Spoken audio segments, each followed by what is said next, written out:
Today's story took place on the 30th of April 2021, in the mid of the holy month of Ramadan, after the Maghrib prayer, and that is after sunset when everyone was having their iftar. The story took place specifically in the town of Kabao, located in Libya. An old man named Abu Fadl, whose wife had passed away, had children. His eldest son was Fadl, whose house he was visiting on iftar. Iftar is actually the breaking of fast after sunset.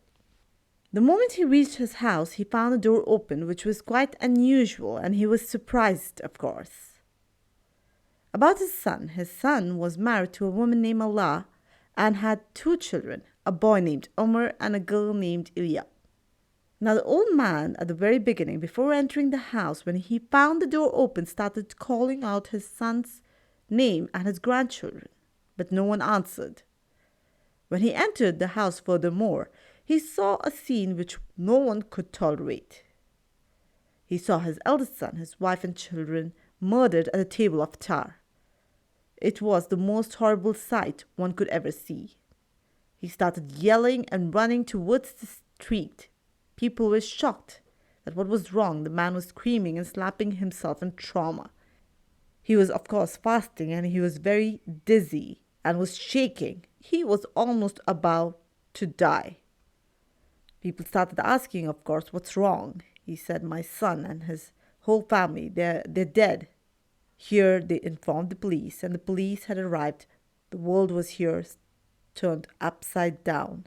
His whole family was killed. The first question that arose was, who was Fadl, and if he had any enemies. Well, Fadl, he was a person who had a good relationship with everyone, and he had no enemies whatsoever. They also said maybe the reason of his death would be revenge.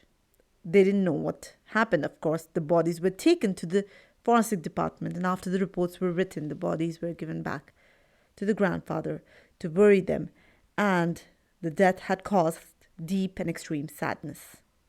Fadl was a very kind and respectful man. He was family orientated and was very devoted, helpful and kind to his parents.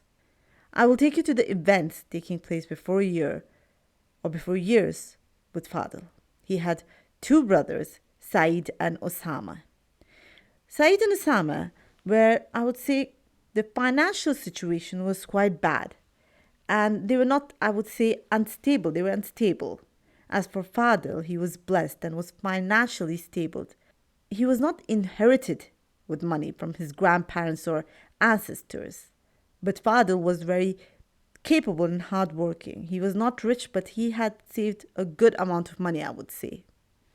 Once he and his family members were informed that his mother was suffering from brain tumor, which was that she was sick for a while, and after having specific tests, she was told or diagnosed with brain tumor. Because his brothers, Osama and Saeed, and his father didn't own much, he took the responsibility of his mother's treatment. He took her to the hospital and he started paying all the bills and expenses. But unfortunately, she couldn't make it and she passed away.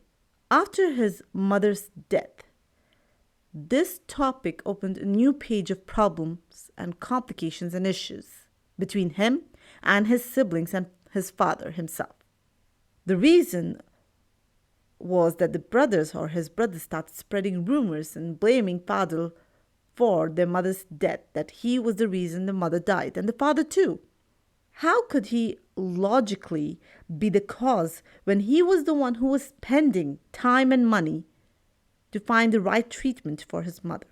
Now, his wife, Allah, may God have mercy on her, before her death, like any other woman, whenever her husband bought her gifts or take her to a restaurant, to a trip, she used to post everything and keep her followers up to date on every event going on in her life, on her Instagram page or on any other social media account. His brothers, Osama and Saeed, because of their low self-esteem, They were filled with jealousy in their hearts after seeing these images or these pictures of him and his wife living a good life or enjoying every moment of it. Now, after this events, Osama and Said didn't do anything except spreading rumors, as I said before, and they said that he didn't spend on his mother as he's spending on his wife and her luxuries. Following this rumor was a new rumor which was spread by his brother, and they said that Fadil has registered the property that is his house on the name of his wife Allah, and that he was ungenerous and stingy towards his mother while she was ill and when she needed him the most. Back to the part when Fadil was found dead and his family members.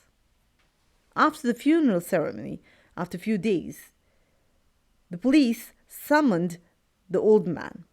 Well, they didn't call him immediately because that wouldn't be right, as the man was in grief and pain in the loss of his eldest son and his grandchildren. Therefore, they started the investigation and started questioning him. Where was he before he could arrive to his son's house? He answered that he was in his house and where he and his other children lived. They asked, are you used to visiting your son every now and then, and especially on iftar?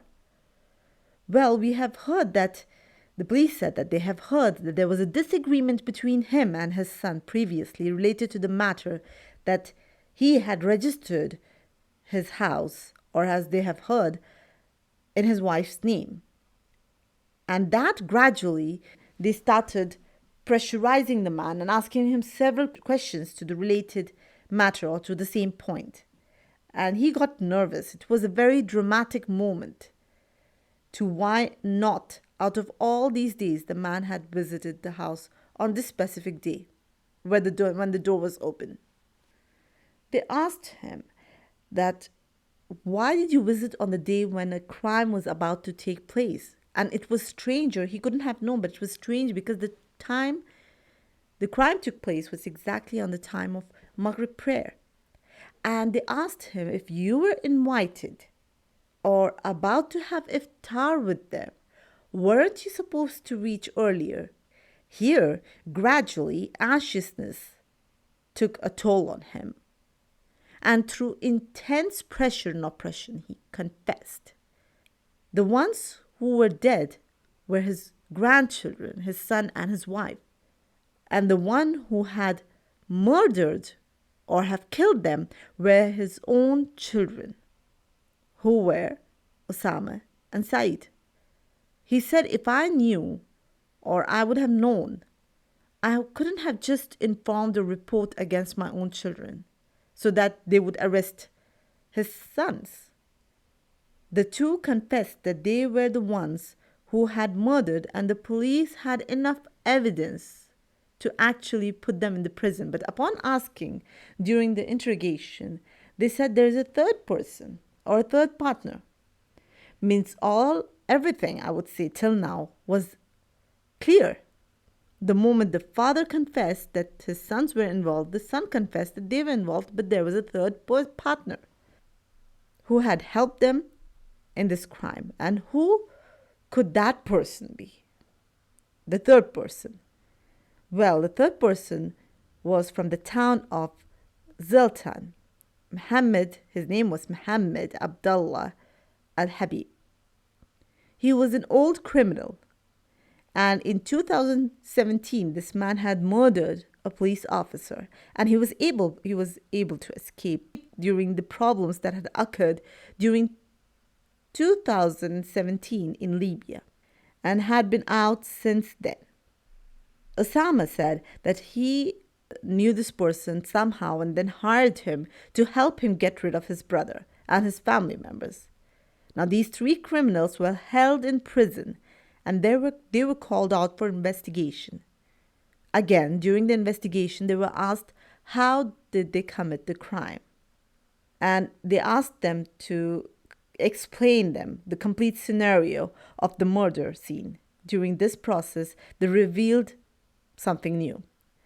A second calamity, I would say. Muhammad said that he was asked for help to get rid of Fadil. And they had offered him, of course, a specific amount of money for doing so. Or he said that when they got into the house, here the investigator asked him to stop and said that, how did you get inside the house? He said the door was open, and the doors have already been opened by somebody who had organized the whole plan and process. Here they inquired with Assam and Said that why was the door open and who left it open for them. They were a bit nervous and they answered that all the doors were not open. And here there was a clash and difference between the answers or the confessions given by Muhammad and the confessions given or the answers given by Osama and Said. The investigators here knew that there was a fourth person involved. But who? They summoned the old man. They said that your sons have confessed, which they didn't, but that's how investigations go. They said your sons have confessed that you were involved in the crime or you were part of crime. He rejected, of course. Upon asking again, he said that he had planned the whole process. He confessed and literally collapsed and fell into pieces, admitting that he had played a role in this crime. The role he had played in this crime, that he had visited his eldest son's house before the prayer, and his wife was preparing the table when he got in. He was playing with his grandchildren, and it was almost time for the Maghrib prayer when he got up and said that I have to leave and I cannot have my iftar except at home with my other children. Fadil here insisted and said, you cannot leave without having iftar. And I cannot believe that you're here after all this disagreement and anger. So he was quite happy and actually delighted that his father had paid him a visit. Then he explained to him that it's Ramadan, let's forget what had happened. And the father said, I have already forgotten, but I have to go and have iftar with your brothers, with Said and Osama. Now he left, and upon leaving, he left the door open and he gave a signal to the three men that it's clear. The moment they entered, they killed Fadil, his wife, and his children. But first of all, they killed Omar. Alia was able to escape and went towards the kitchen. The one who noticed her escaping was her own grandfather. He was present at the very moment. And he was the one who informed his son that Alia was hiding in the kitchen.